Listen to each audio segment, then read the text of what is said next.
भारत में जब ब्रिटिश साम्राज्य फैल रहा था तो उनका सबसे बड़ा, सबसे खतरनाक दुश्मन कौन था? कई लोगों को लगता होगा शायद कोई यूरोपीय ताकत। लेकिन आज हम बात करेंगे उस भारतीय सल्तनत की अविश्वसनीय कहानी की, जिसने एक पूरे साम्राज्य को लगभग घुटनों पर ला दिया था। तो जब ब्रिटिश ईस्ट इंडिया कंपनी पूरे भारत में अपनी जड़ें जमा रही थी, वो कौन था जिससे उन्हें सबसे ज्यादा डर लगता था? क्या वो फ्रांसीसी थे या फिर उस दौर का ताकतवर मराठा साम्राज्य? ये सवाल काफी दिलचस्प है। हैरानी की बात है, लेकिन जवाब इन दोनों में से कोई नहीं है। उनका सबसे बड़ा खौफ वो कोई विदेशी ताकत नहीं थी, बल्कि दक्षिण भारत का एक ऐसा राज्य था जो अपनी हिम्मत, अपनी इनोवेशन के दम पर ब्रिटिश साम्राज्य के लिए सबसे बड़ी चुनौती बन गया। और उस राज्य का नाम था मैसूर सल्तनत। तो सवाल ये उठता है कि आखिर ये सल्तनत इतनी ताकतवर बनी कैसे? चलिए इसकी कहानी की जड़ों तक चलते हैं। इस पूरी कहानी की शुरुआत होती है एक नाम से, हैदर अली। देखिए, हैदर अली कोई शहजादे नहीं थे, ना ही उन्हें कोई सल्तनत विरासत में मिली थी।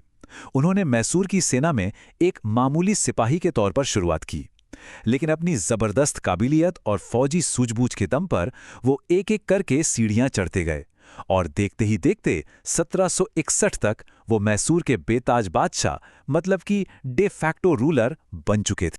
लेकिन हैदर अली सिर्फ एक फौजी कमांडर नहीं थे, वो एक आर्किटेक्ट थे, एक दूरदर्शी शासक जिसने मैसूर की किस्मत ही बदल दी, उसे एक आधुनिक पावर हाउस बना दिया। तो सवाल है, हैदर अली ने ये किया कैसे?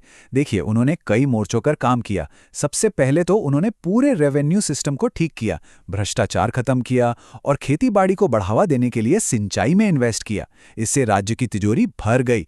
फिर उन्होंने एक और स्मार्ट मूव लिया, काली मिर्च और चंदन जैसी कीमती चीजों के व्यापार पर सरकारी कंट्रोल कर लिया, जिससे सल्तनत को जबरदस्त मुनाफा होने लगा। और शायद सबसे अहम काम, उन्होंने अपनी सेना को पूरी तरह से मॉडर्न बनाया।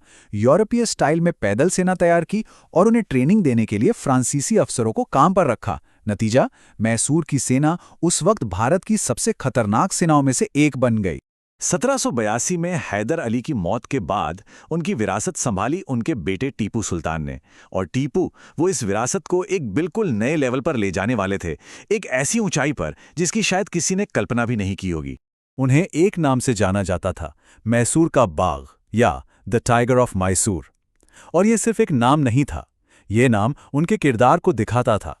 आज़ादी के लिए उनका जबरदस्त जुनून और कभी हार न मानने वाली जिद। टीपू सही मायनों में एक इनोवेटर थे। उन्होंने प्रशासन में कई बदलाव किए, जैसे नया कैलेंडर और नए सिक्के चलाए। अर्थव्यवस्था को मजबूत करने के लिए रेशम की खेती और सरकारी फैक्ट्रियों को बढ़ावा दिया। लेकिन उनका जो सबसे बड़ा और सबसे मशहूर योगदान माना जाता है, वो था मिलिट्री टेक्नोलॉजी में। जी हाँ, हम बात कर रहे हैं मैसूरियन रॉकेट्स की। ये मेटल सिलेंडर वाले रॉकेट उस जमाने के हिसाब से इतने एडवांस थे कि इन्होंने अंग्रेजों के होश उड़ा दिए थे। ये कोई मामूली हथियार नहीं थे, ये युद्ध के मैदान में एक असली गेम चेंजर साबित हुए। अब जाहिर सी बात है, मैसूर की ये बढ़ती ताकत अंग्रेजों को खटक रही थी। टकराव तो होना ही था, और हुआ भी। इसके बाद शुरू हुआ 4 भयानक युद्धों का एक लंबा सिलसिला। वो युद्ध जिन्होंने आने वाले भारत का भविष्य तय कर दिया। ये थे एंग्लो मैसूर वॉर्स। पहले 2 युद्धों में तो मैसूर का पलड़ा भारी रहा। उन्होंने अंग्रेजों को करारी शिकस्त दी। संधियां हुई जिनमें अंग्रेजों को मैसूर को एक बराबर की ताकत मानना पड़ा। सोचिए। लेकिन तीसरे युद्ध में कहानी बदल गई। पासा पलट गया। इस बार मैसूर को हार का सामना करना पड़ा और एक बहुत ही अपमानजनक संधि करनी पड़ी। और फिर आया चौथा और आखिरी युद्ध 1799 में, जिसमें टीपू सुल्तान की मौत हो गई और मैसूर की आज़ादी का सूरज हमेशा के लिए डूब गया।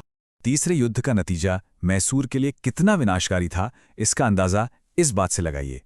टीपू को अपने राज्य का आधा हिस्सा अंग्रेजों को सौंपना पड़ा। आधा। ये एक ऐसा जबरदस्त झटका था जिसने मैसूर की कमर ही तोड़ दी और उसकी ताकत को बहुत ज्यादा कम कर दिया। तो फिर सवाल वही है कि आखिर ये बाघ गिरा क्यों? इतनी सैन्य ताकत, इतनी इकोनॉमिक स्ट्रेंथ और इतनी इनोवेशन के बावजूद मैसूर सल्तनत आखिर हार कैसे गई? ये एक बहुत बड़ा सवाल है जिस पर आज भी हिस्टोरियंस बहस करते हैं। एक सल्तनत जो टेक्नोलॉजी और सोच में अपने समय से इतनी आगे थी, वो आखिर खत्म कैसे हो गई? देखिए, मैसूर के पतन की कोई एक वजह नहीं थी, ये कई फैक्टर्स का नतीजा था। पहला, मैसूर के पड़ोसी ही उसके दुश्मन बन गए। मराठों और हैदराबाद के निज़ाम ने अंग्रेज़ों से हाथ मिला लिया, जिसकी वजह से मैसूर को कई मोर्चों पर एक साथ लड़ना पड़ा। दूसरा, ब्रिटिश रिसोर्सेज। बंगाल पर कब्जे की वजह से अंग्रेज़ों के पास पैसे की कोई कमी नहीं थी, जिससे वो एक बड़ी और बेहतर सेना खड़ी कर पाए। तीसरा, डिप्लोमैटिक आइसोलेशन। टीपू ने फ्रांस, तुर्की, अफगानिस्तान जैसे देशों से मदद मांगी, लेकिन असल में कोई ठोस मदद वक्त पर नहीं पहुंची। और आखिर में अंदरूनी दिक्कतें। लगातार जंग के खर्चे पूरे करने के लिए जनता पर टैक्स का बोझ बहुत बढ़ गया था, जिससे अंदर ही अंदर असंतोष भी पनप रहा था। और फिर आया साल 1799। टीपू सुल्तान अपनी राजधानी सिरिंगापट्टम की रक्षा करते हुए बहादुरी से लड़े और मारे गए। उनकी मौत के साथ ही मैसूर की आज़ादी का सपना हमेशा के लिए खत्म हो गया। अंग्रेजों ने वहां एक कठपुतली शासक बिठा दिया और इस तरह भारत में ब्रिटिश राज के रास्ते की सबसे बड़ी रुकावट हट गई। तो आखिर में एक सवाल छोड़ जाते हैं। सोचिए, अगर मैसूर का बाघ जीत गया होता तो, अगर टीपू सुल्तान की हार न हुई होती तो आज भारत का इतिहास कितना अलग होता? ये एक ऐसा सवाल है जिसका कोई सीधा जवाब तो नहीं है, लेकिन ये हमें इतिहास के उन पलों के बारे में सोचने पर मजबूर करता है जो अगर अलग तरह से घटते तो शायद दुनिया कुछ और ही होती।